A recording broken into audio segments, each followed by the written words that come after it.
Allez, je vais vous expliquer donc comment on associe un téléphone portable à une Volkswagen. Vous allez donc tout simplement donc sur le menu principal. Quand vous êtes ici, vous allez chercher la roue crantée avec réglage et vous allez dans appareil mobile. Une fois que vous avez fait ça, vous allez descendre ici et vous allez faire une recherche sur votre téléphone portable. C'est-à-dire que vous allez dans Bluetooth, dans votre téléphone et vous voyez apparaître sur votre téléphone soit la Volkswagen, soit vous allez ici cliquer sur le nom de votre téléphone. Et une fois que vous avez fait ça, et bien effectivement vous allez lui demander de connecter votre appareil. Vous recevez un mot de passe sur votre téléphone, vous dites associer, le mot de passe étant le même que ce que vous avez vu ici, vous validez et ça y est, votre téléphone est enregistré. Vous autorisez toujours bien sûr l'accès aux messages ou à vos contacts, ce qui vous permettra d'avoir ici la liste de vos contacts qui apparaîtra sur le côté. Donc une fois que c'est fait, effectivement, vous avez donc ici vos contacts qui vont apparaître. Donc vous avez vos favoris, vous avez tous vos contacts, vous avez vos appels, donc ceux que vous avez manqués, ceux qui ont été sur votre appareil. Vous avez votre pavé numérique qui vous permet de téléphoner directement ici. Vous avez vos messages SMS puisque vous avez accepté la notification.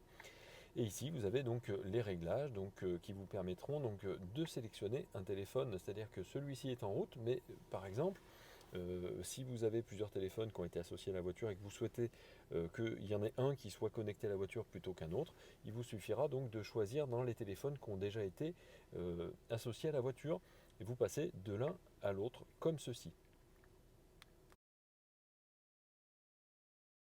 Maintenant, je vais vous expliquer comment on supprime un téléphone portable. Toujours pareil, vous allez dans le menu principal, vous allez dans les réglages, dans appareil mobile, et là vous voyez apparaître tous les appareils que vous avez sur votre véhicule. Il vous suffira tout simplement de cliquer sur la petite poubelle du téléphone que vous souhaitez supprimer, et en ayant cliqué sur la poubelle, vous voyez disparaître au fur et à mesure tous les appareils, tout simplement. Maintenant, je vais vous expliquer comment on fait fonctionner Android Auto sur une Volkswagen. Alors, ce qu'il faut comprendre déjà dans un premier temps, c'est que vous avez besoin d'un câble qui soit puissant.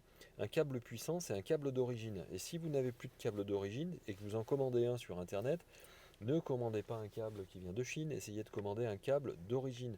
Pourquoi? Parce que les câbles d'origine, ils ont la particularité d'avoir une connexion avec un gros câble. Donc la connexion est toujours la même, mais comme le gros câble permet d'envoyer plus de données, eh bien vous avez suffisamment de données qui traversent par le câble pour emmener les données Android Auto qui sont des grosses données parce qu'il y a beaucoup d'images.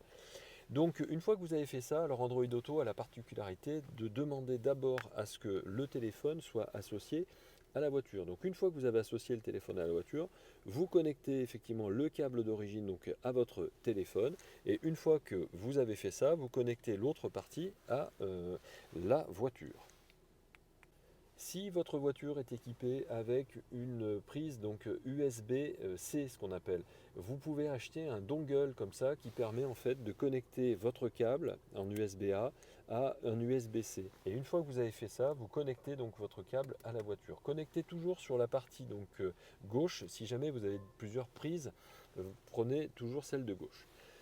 Android vous demande un transfert de fichiers. Vous acceptez toujours le transfert de fichiers. C'est ce qui permet de transférer les données depuis votre câble jusqu'à la voiture. Si vous ne faites pas cette acceptation, ça ne peut pas marcher. Ensuite, vous allez sur l'onglet principal de votre voiture et vous allez sur App Connect. Une fois que vous avez cliqué là-dessus, vous voyez apparaître ici les appareils que vous avez de disponibles. Vous avez préalablement permis à votre voiture de se connecter à votre téléphone et vous allez pouvoir lancer Android Auto. Si vous voyez votre appareil ici, vous cliquez dessus, vous lui demandez effectivement de connecter avec Android Auto. Alors je vous le dis encore une fois, c'est pas évident, mais il faut avoir Android Auto sur votre téléphone. Si ce n'est pas le cas, il faut l'avoir téléchargé.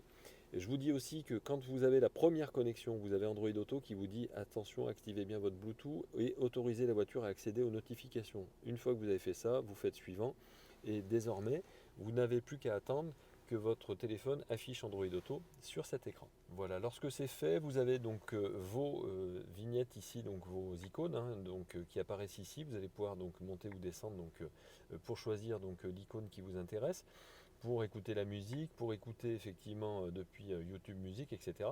Ou utiliser des fonctions comme Waze par exemple. Vous allez pouvoir donc utiliser Spotify. Si jamais Spotify ne fonctionne pas comme ça, au démarrage, ça veut dire qu'il faut d'abord le mettre en route sur votre appareil, puisque je rappelle toujours que l'Android Auto, c'est quoi? C'est le reflet en fait de ce que vous avez sur votre téléphone sur un autre écran. Donc si jamais ça ne marche pas, ça veut dire qu'il faut d'abord lancer l'application sur votre téléphone pour qu'ensuite elle puisse se refléter ici.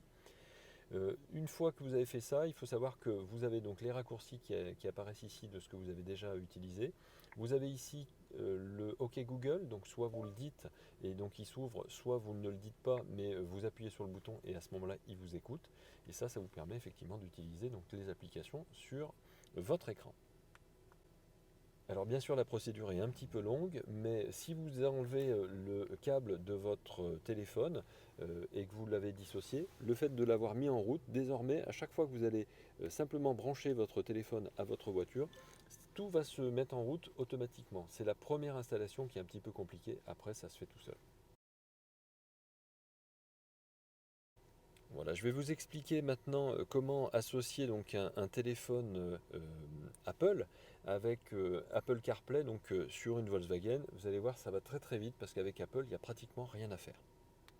Toujours pareil, vous utilisez le câble d'origine qui est un câble qui est puissant, qui permet effectivement de faire transiter les données data, et donc il y en a beaucoup quand on est sur Apple CarPlay ou Android Auto. Vous avez déverrouillé votre téléphone portable, vous connectez donc votre téléphone avec le cordon, et une fois que vous avez fait ça, vous avez quasiment tout fait puisque votre voiture va vous dire d'utiliser Apple CarPlay, vous validez ici. Vous allez recevoir une notification sur votre téléphone portable pour autoriser CarPlay lorsque votre appareil est verrouillé.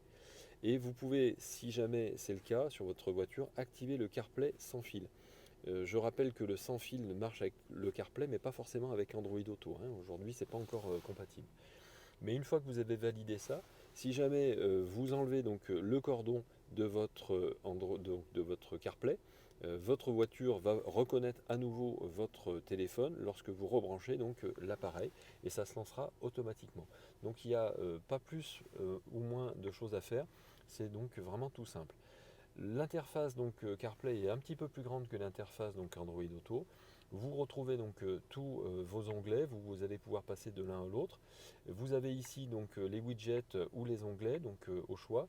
Et la petite astuce, c'est que si vous laissez le doigt appuyé longtemps ici, vous avez dit Siri qui se met en route pour ceux qui ne le savaient pas. Si jamais vous utilisez Spotify ou tous les services comme ceci, si jamais il vous met message en mode reconnexion, il vous suffira de lancer l'application sur votre téléphone pour ensuite la relancer ici. Comme Apple CarPlay n'est plus ou moins que le reflet de l'interface que vous avez sur votre téléphone sur un autre écran, si vous l'avez installé et mis en route sur votre écran de téléphone, forcément il remarchera à nouveau sur le nouvel écran, sur celui-là. Voilà. Je vais vous expliquer avec cette petite vidéo comment en fait on modifie l'écran principal là ici de votre Volkswagen. Pour ça il faut utiliser les petits boutons qui sont ici. Vous allez ici descendre ou monter pour faire apparaître au milieu de votre écran les informations qui vous intéressent. Là par exemple la vitesse de la signalisation routière, la vitesse à laquelle vous roulez, les consommations, etc. Si vous utilisez le bouton qui est ici, vous allez donc pouvoir choisir de modifier l'écran de droite. Une fois que vous avez été sur cette partie-là, vous descendez et vous demandez à faire apparaître soit la boussole, soit l'accélération, la vitesse, le téléphone, l'audio, la navigation par exemple. Si vous validez avec OK, vous voyez effectivement votre vitesse, mais au milieu vous voyez aussi la navigation.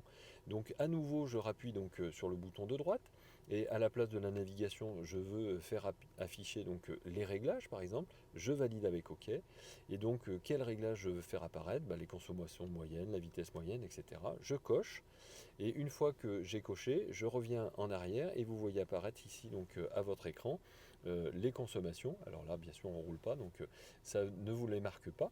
Mais c'est comme ça qu'on va changer de droite et de gauche donc les différentes informations. Donc là, vous voyez, je suis parti donc sur le côté gauche.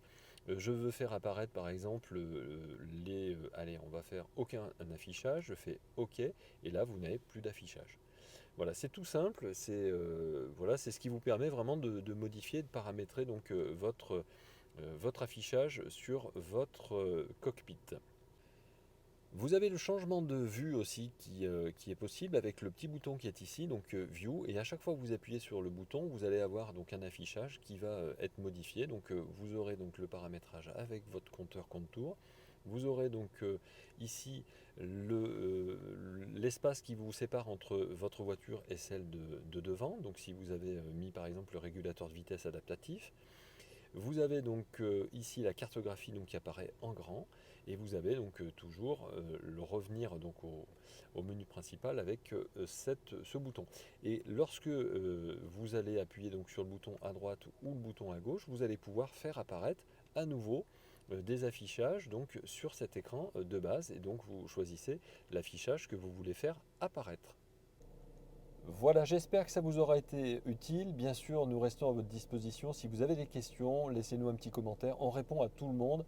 Vous l'aurez compris, ce n'est pas notre métier de base, bien sûr, mais on fait ça pour nos clients à la base. Et puis finalement, on se rend compte qu'il y a beaucoup, beaucoup, beaucoup de gens qui nous réclament d'autres vidéos pour savoir comment fonctionne leur voiture. Donc, on est à votre disposition. C'est un vrai plaisir de pouvoir vous aider. À très bientôt.